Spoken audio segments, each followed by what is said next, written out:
সত্যি কি দেশনেত্রী বেগম খালেদা জিয়া তিনি কি ইন্তেকাল করলেন নাকি তাকে হত্যা করা হলো অত্যন্ত সুকৌশলে? দেশনেত্রী বেগম খালেদা জিয়াকে স্বাভাবিক মৃত্যু নয় বরং তিলে তিলে তাকে হত্যা করা হয়েছে, তাকে মৃত্যুবরণ করতে বাধ্য করা হয়েছে। ঘটনায় পরে আসছি, আগে উল্লাস, আগে আনন্দ, প্রথম বিজয়ের উল্লাস। প্রথম সবাই ভাবছে ভাই এটা হলো কিভাবে, সেটা হলো ডক্টর মোহাম্মদ ইউনুস বর্তমান রাজা হয়ে দাঁড়িয়েছে, একটা বিশাল বড় ধামাকা করে দিয়েছে। আজ ইতিহাসে প্রথমবার এমন ঘটনা ঘটলো। দুইটা তুরুপের তাস আছে, দুইটা তুরুপের তাস নিয়ে কথা বলবো আজকের এই ভিডিওতে। দুইটা তুরুপের তাস কি সেটা জানার জন্য আগ্রহ নিশ্চয়ই আপনাদের বেড়ে গিয়েছে, কারণ দেশের ভিতরে এখন এক বিরল দৃষ্টান্ত স্থাপন করেছে। তাদের মধ্যে একটা আবহাওয়া, একটা আনন্দ বিরাজ করছে। This is first time in Bangladesh, যেটা অতীতে কখনো পারেনি। শেষ পর্যন্ত কঠিন থাবা মেরে বসেছেন। আপনি অবাক হবেনই এই থাবার টার্গেট দেখলে, যে টার্গেটে নাস্তানাবুদ, না পারছে গিলতে, না পারতে ছাড়তে। বাংলাদেশের সিলেট অঞ্চলের পাহাড়ি এলাকায় লুকিয়ে আছে পারমাণবিক বোমা তৈরির প্রধান উপাদান ইউরেনিয়াম। আর তা যদি উত্তোলন করে পরমাণু বোমা বানানো যায় তাহলে ভারতকে ধ্বংস করে দেওয়া যাবে অনেক। দর্শক, নতুন একটা নিউজ আপনাকে স্বাগত। প্রিয় দর্শক, আজকের এই ভিডিওর মাধ্যমে সাবেক প্রধানমন্ত্রী বেগম খালেদা জিয়া যে মারা গেছেন, তার এই মারা যাওয়াকে কেন্দ্র করে বেশ কিছু চাঞ্চল্যকর তথ্য জানতে চলেছেন। দর্শক মণ্ডলী, আপনারা সকলেই জানি বেগম খালেদা জিয়ার বিভিন্ন শারীরিক অসুস্থতার কারণে তিনি স্বাভাবিকভাবে চিকিৎসাধীন অবস্থায় মারা গিয়েছেন। কিন্তু না দর্শক, এই মুহূর্তে এসে বেগম খালেদা জিয়ার জানাজা হওয়ার আগ মুহূর্তে একজন বিশ্লেষক একটা বিস্ফোরক মন্তব্য করেছেন বা একটা বিস্ফোরক প্রতিবেদন প্রকাশ করেছেন। সেখানে তিনি উল্লেখ করেছেন যে বেগম খালেদা জিয়া আসলে স্বাভাবিক মৃত্যুবরণ করেননি, তাকে হত্যা করা হয়েছে। দর্শক, আজকের এই নিউজটি সম্পূর্ণ দেখলেই মূল বিষয়টি জানতে পারবেন। তো দর্শক, আর দেরি না করে চলুন দেখে আসবো আজকে সেই কাঙ্ক্ষিত ভিডিওগুলো।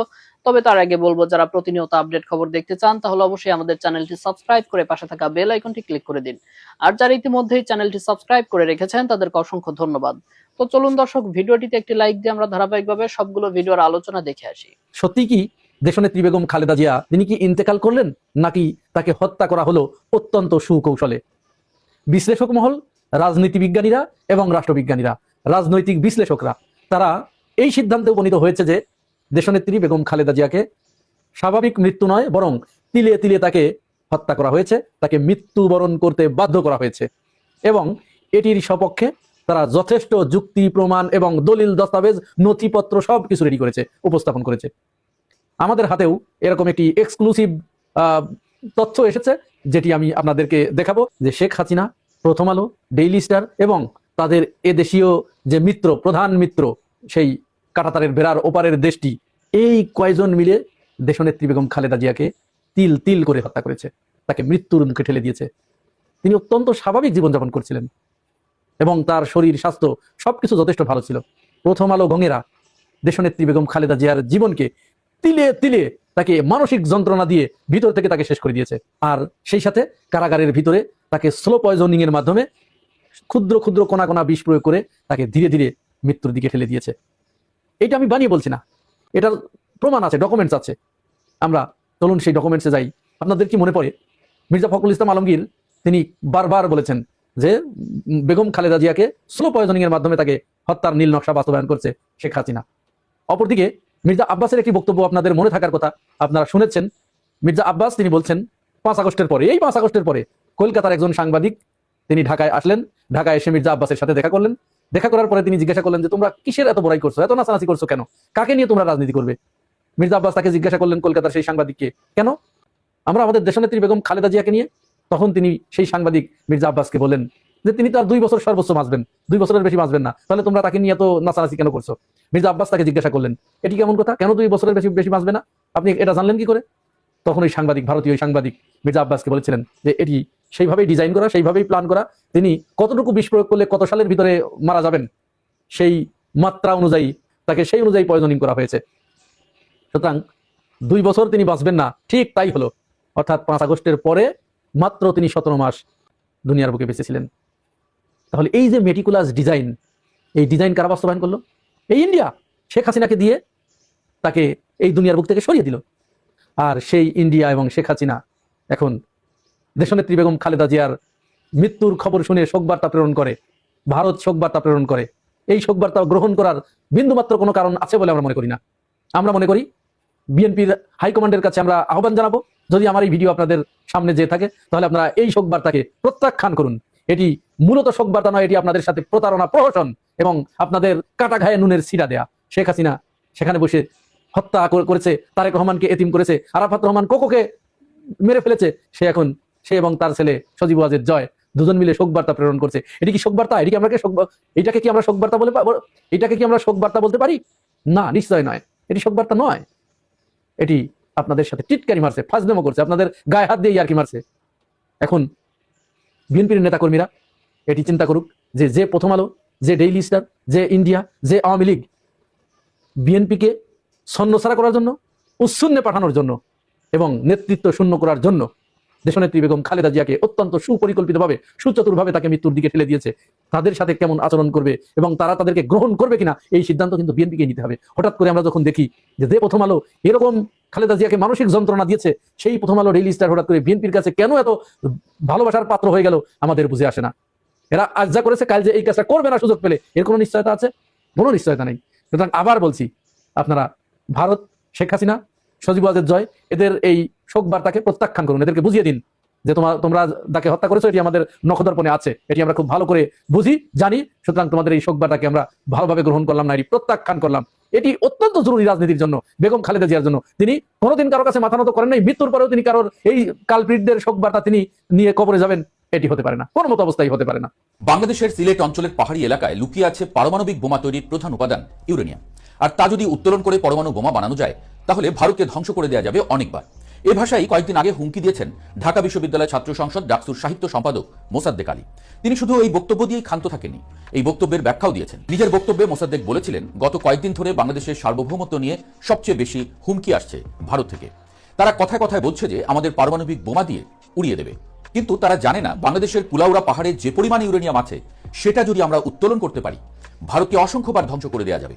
কিন্তু আমরা কোনো ধ্বংস চাই না, আমরা চাই এমন এক সরকার যারা মৌলভীবাজারের এই কুলাউড়া পাহাড় থেকে ইউরেনিয়াম তুলতে সক্ষম হবে।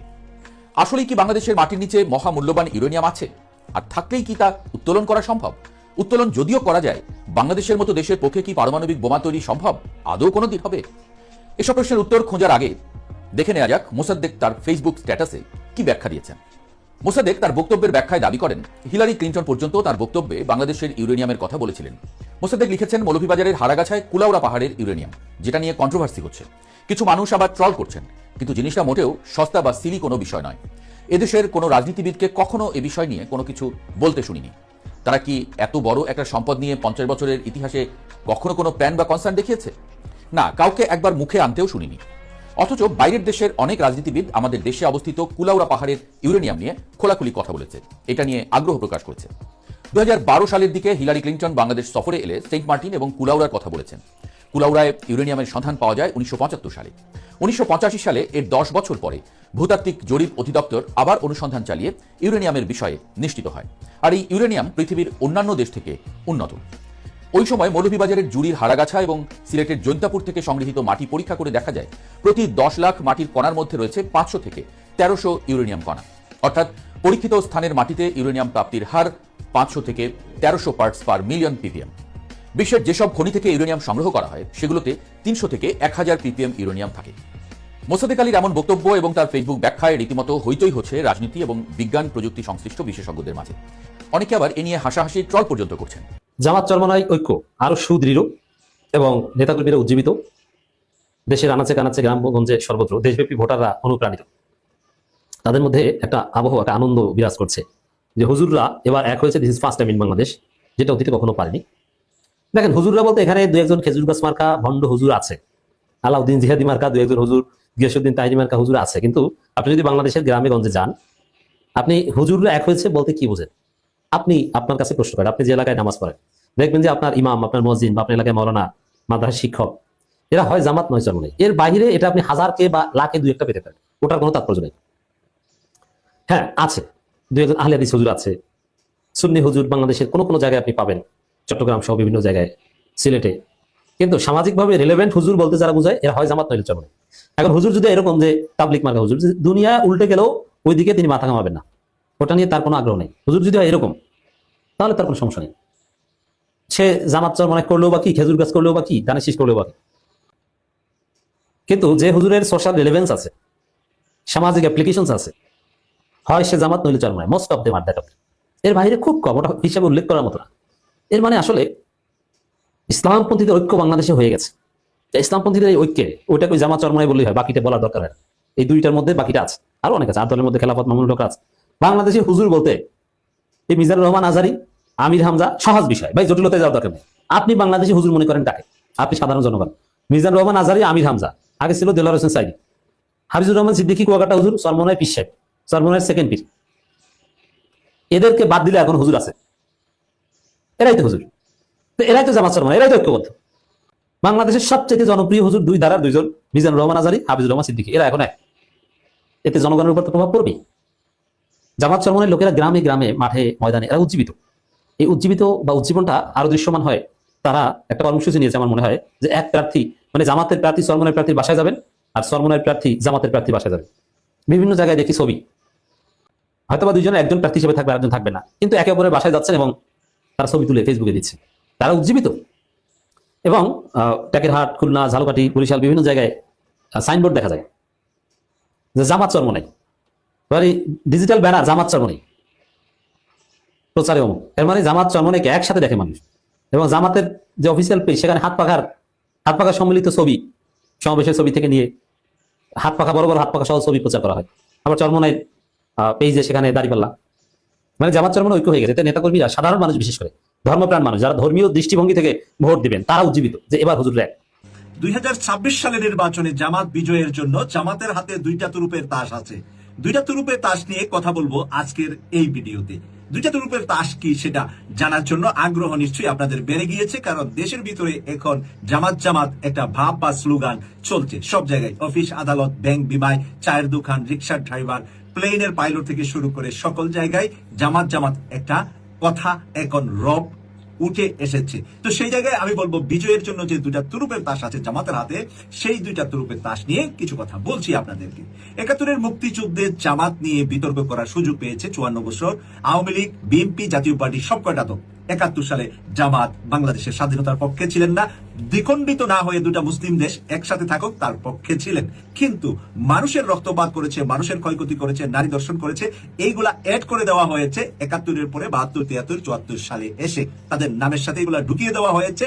কিন্তু বাস্তবতায় কিন্তু সেইভাবে জামাতের কোন শীর্ষ নেতা এই ধরনের অপরাধের সাথে জড়িত না। পাকিস্তানের আর্মিরা বা পাকিস্তানের লোকেরা সেখানে কিছু খারাপ কাজ করেছে, সেখানে বিহারিরা পাকিস্তানিদের সহযোগী হিসাবে কিছু খারাপ কাজে জড়িত আছে, কিন্তু জামাতের যা শীর্ষস্থানীয় নেতা তারা কোথাও নাই।